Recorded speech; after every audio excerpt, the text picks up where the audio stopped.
guys, ano ang gawin ni Chua?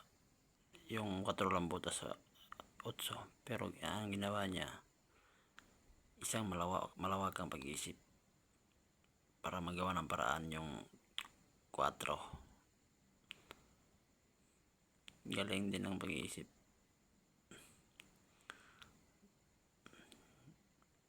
Isang world champion, Johan Chua. Ito yung laban na guys, na semi-final sa 99 Billiard Club. Champion siya dito guys. Ito na, 3 bola na lang, paldo na sa per game. Kahit sino, ubos pati banda boss.